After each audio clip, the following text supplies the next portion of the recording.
Hi friends, welcome back to our channel. இன்றைக்கி இந்த வீடியோவில் என்ன பார்க்க போகிறோம் அப்படின்னு பார்த்தீங்கன்னா, budget planning. Perfect budget planning. Perfect அப்படின்னு சொன்னால் எல்லாமே பர்ஃபெக்டாக இருக்கும் அப்படின்னு சொல்ல முடியாது. யாராலையுமே ரொம்ப பர்ஃபெக்டாக பட்ஜெட் போட முடியாது. பட் நம்ம ஃபேமிலிக்கு எந்த மாதிரி பட்ஜெட் போட்டால் நம்ம சேவிங்ஸ் எவ்வளோ பண்ண முடியும், நம்ம ஃபினான்ஷியலை எப்படி க்ரோத் பண்ணிக்க முடியும் அப்படின்றத பற்றி இந்த வீடியோவில் ஃபுல்லாக நான் சொல்ல போகிறேன். வீடியோ ஃபுல்லாக பாருங்கள். அப்போ தான் எந்த இடத்துல நம்ம மிஸ்டேக் பண்ணுறோம் அதை எப்படி நம்ம சரி பண்ணிக்க முடியும் அப்படின்றது நம்மளுக்கு தெரியும். நானும் நிறைய தப்பு பண்ணிட்டு தான் இப்போ கரெக்ட் பண்ணி ஓரளவுக்கு இப்படி தான் பட்ஜெட் போடணும், இவ்வளோ தான் செலவு பண்ணணும், இவ்வளோது சேவிங்ஸ் பண்ணணும் அப்படின்றத புரிஞ்சுக்கிட்டு இப்போ நான் அதை சரி பண்ணியிருக்கேன். அதை தான் நான் உங்ககிட்ட ஷேர் பண்ண போகிறேன். பட்ஜெட் பிளானிங்கை பொறுத்த வரைக்கும் நம்ம கவனிக்க வேண்டிய 3 விஷயம் என்ன அப்படின்னு பார்த்தீங்கன்னா, 1 income, second one expenses, third one savings. So இந்த இன்கமும் நம்மளுக்கு எவ்வளோன்றது கரெக்டாக தெரியணும். எக்ஸ்பென்சஸ் எவ்வளோ ஆகுதுன்னு தெரிஞ்சால் தான் நம்ம சேவிங்ஸுக்கு வந்துட்டு எவ்வளோ அமௌண்ட் நம்ம யூஸ் பண்ண முடியும், எவ்வளோ பர்சன்டேஜ் நம்ம யூஸ் பண்ண முடியும் அப்படின்றது தெரியும். ஃபர்ஸ்ட் நம்ம ஃபேமிலிக்கு எவ்வளோ எக்ஸ்பென்சஸ் ஆகுது, என்னென்ன விஷயத்துக்கு எவ்வளோ எக்ஸ்பென்சஸ் ஆகுது அப்படின்றது தெரிஞ்சுக்கணும்.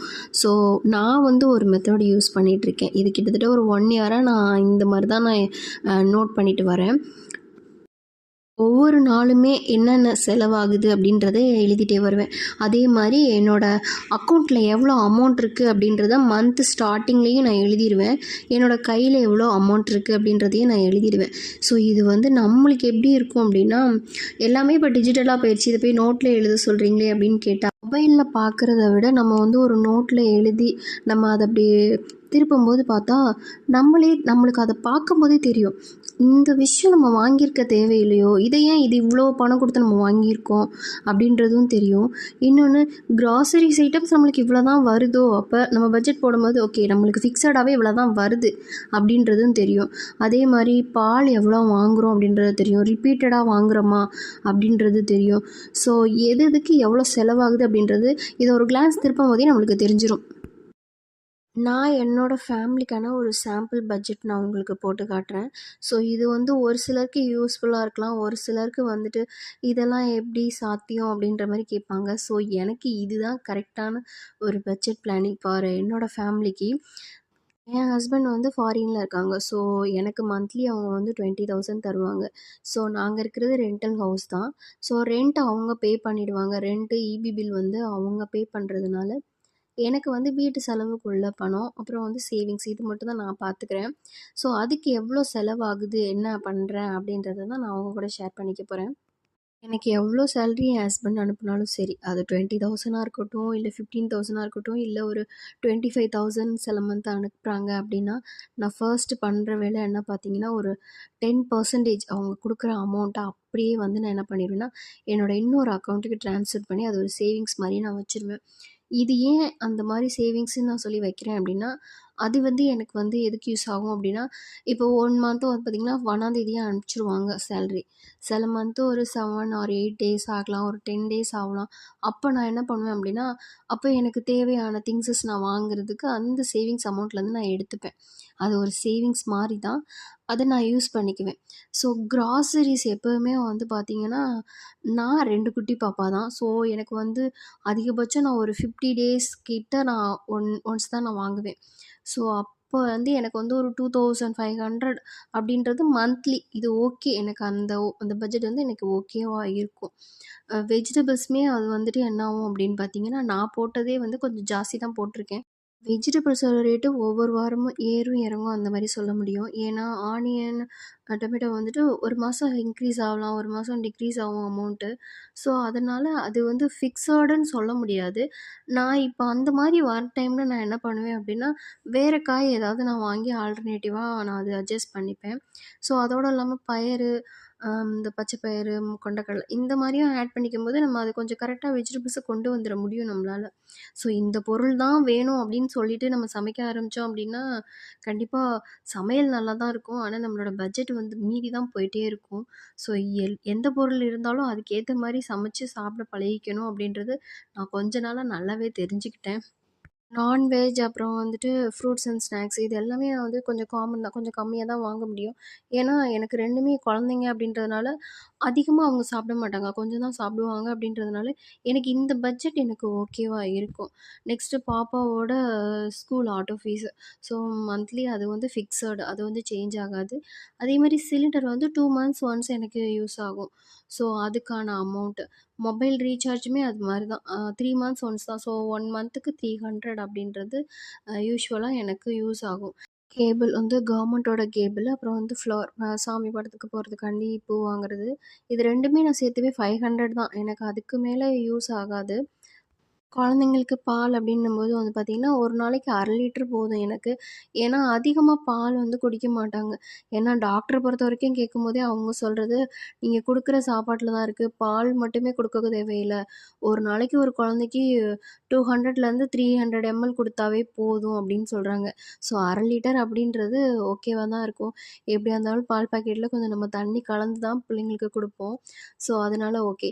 எக்குக்கு மட்டும் வந்து கொஞ்சம் எங்களுக்கு செலவாகும். ஏன் அப்டின்னா, குழந்தைங்களுக்கு டெய்லி வந்து எக்கு குடுக்குறதுனால, ஸோ முட்டை தோசை தான் சாப்பிடுவாங்க அப்டின்றதுனால, எக்கு கொஞ்சம் செலவாகும். நெக்ஸ்ட் வந்து மெடிக்கல் எமர்ஜென்சி. குழந்தை வச்சிருக்க எல்லாருக்குமே தெரியும். ஏன்னா, திடீர்னு சளி பிடிக்கும், காய்ச்சல் வரும், ஏதாவது ஒரு ப்ராப்ளம் வந்துட்டே இருக்கும். ஸோ, நான் வந்து ₹1000 போட்டிருக்கேன். ஆனா, இது எனக்கு கொஞ்சம் கம்மி தான்.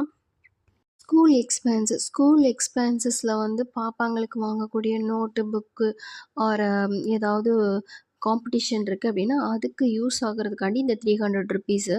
இந்த 300 செலவாகல அப்டின்னா, அது வந்துட்டு நம்ம வந்து சேவிங்ஸ்ல வந்து சேர்த்துக்கலாம். ஸோ பேபி கேர் ப்ராடக்ட்ஸ் எங்க பாப்பாங்களுக்கு வாங்கக்கூடிய பேபி கேர் ப்ராடக்ட்ஸ் வந்து நான் வந்து மேக்ஸிமம் வந்து சோப்பு, ஷாம்பு ஆன்லைன்ல ஆர்டர் போடுறது. இது மேக்ஸிமம் இந்த பேபி கேர் ப்ராடக்ட்ஸ் வந்து நான் ஆன்லைன்ல தான் பர்ச்சேஸ் பண்ற மாதிரி இருக்கும். ஸோ அதுக்கு வந்து ஒரு ₹1000. இது வந்துமே 1 மாசம் ஒரு சோப்பு வாங்குற மாரி இருக்கும். இன்னொரு மாசம் வேற ஏதாவது ஒரு திங்ஸ் வாங்குற மாதிரி இருக்கும். ஸோ அதனால இது வந்து டிஃபர் ஆயிட்டே தான் இருக்கும் எனக்கு. குழந்தைங்க வச்சிருக்கவங்களுக்கு கொஞ்சம் எக்ஸ்ட்ராவே எக்ஸ்பென்சஸ் ஆகுறதுக்கு சான்சஸ் இருக்கு. ஏன்னா, அவங்களுக்கான திங்ஸஸ் வாங்குறது கொஞ்சம் காஸ்ட்லியா நல்ல பொருள் பார்த்து தான் நம்ம வாங்குற மாதிரி இருக்கும். அதர் எக்ஸ்பென்சஸ் நான் போட்டிருக்கிறது வந்து பார்த்தீங்கன்னா, சம்டைம்ஸ் வந்துட்டு நம்மளுக்கே கொஞ்சம் தேவையில்லாத நீட்ஸஸ் வரும். மெடிக்கல் எமர்ஜென்சி கூட நம்மளுக்கு எக்ஸ்ட்ரா கொஞ்சம் அமௌண்ட்டு தேவைப்படலாம். அதுதான் இந்த அதர் எக்ஸ்பென்சஸ்ல போட்டிருக்கேன். மித்தபடி இது கம்மியா இருக்கு. எதுவுமே செலவாகல. அந்த அமௌண்ட் அப்படியே தான் இருக்கு அப்படின்னா, இத வந்து சேவிங்ஸ்ல ஆட் பண்ணிக்கலாம். ஸோ நான் வந்து மேக்ஸிமம் வந்து போஸ்ட் ஆஃபீஸ்ல வந்துட்டு பாப்பா 2 பேருக்கும் போட்டுட்டு இருக்கிறதுனால, இது சேவ் ஆகுது அப்படின்னா, அந்த மந்த் அத வந்து போஸ்ட் ஆஃபீஸ்ல எடுத்து நான் போட்டுருப்பேன் நானு. மித்தபடி எனக்கு செலவு அப்படின்றது வந்துட்டு கொஞ்சம் கம்மி தான். ஏன்னா, நான் நீட்ஸ் மட்டும் தான் நான் வந்து செலவு பண்ணிட்டுருக்கேனே தவிர, வாண்ட்ஸ் இதெல்லாம் எனக்கு வேணும் அப்படின்னு சொல்லிட்டு நான் எதுவுமே இதில வந்து இன்க்ளூட் பண்ணவும் இல்ல. இன்னொன்னு அதெல்லாமே குறைச்சாச்சு. ஏன்னா, ஃபினான்ஷியலி நம்ம வந்து டெவலப் ஆகணும் அப்படின்னா, நம்மளுக்கு ஃபர்ஸ்ட்டு என்ன தேவை அப்படின்னா, நீட்ஸ் இது இருந்தா போதும் நம்மளுக்கு. இதெல்லாம் நம்மளுக்கு தேவையில்ல அப்படின்றது. இன்னொன்னு வந்துட்டு நான் தனியா எங்கேயும் ஷாப்பிங் நான் போமாட்டேன். ஸோ, அதனால எனக்கு இது தேவைப்படாது.